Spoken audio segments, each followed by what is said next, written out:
हम जाना तू झूठा हो हमरा के बहकावत ना ना ना तू देखला पहले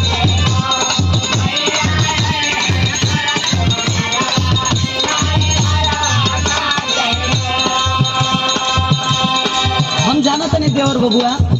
तोहर भैया के आवे करे त हमरा के जरूर खबर आ जाई कि तू झूठ बोला तड़ा एगो हमार बात सुना बोला तनी को ना सोचले घर में छोड़ के गईले खानिया सुना तो ना हाँ सुना तने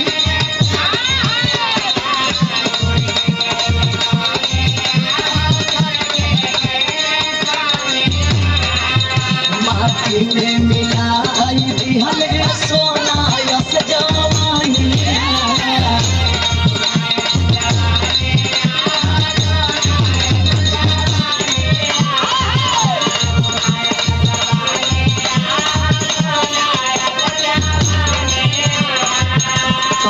को न सोचले घर में छोड़ के गईले कानिया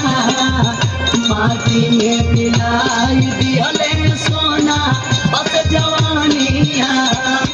खेल बिना सूखे लागल खेल बिना सूखे लागल जो कवलिया चरवा नहीं हरवा जाइया नहीं हरवा जाइया या बिन सोधिना का जरवा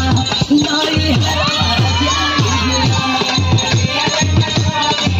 अब एकदम हमारा ना एकदम जैसे करा ना बोल तू चल ले तो हम देखे सेवा कर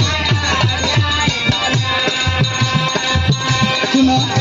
सुनावता तू बेकार का अपना करू तनी देवरनों पर ध्यान दो देवरन का बात भी सुना तू अपने खाली पिया पिया वाली रटले बड़ू जब हम सत्य बात कहत नहीं तो तू मनते नहीं तू पूरा परिवार के भौजी उनकी पर बोझ बा अच्छा तो ये बात बा हाँ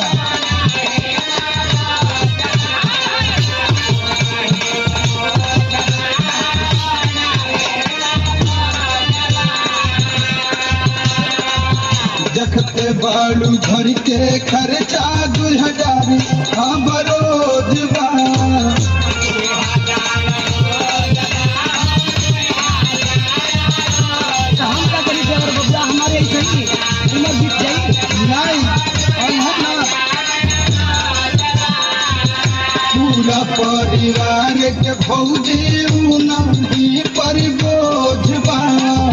देखते बालू घर के खर्चा 2000 हम रोज बा रुपया न रही कैसे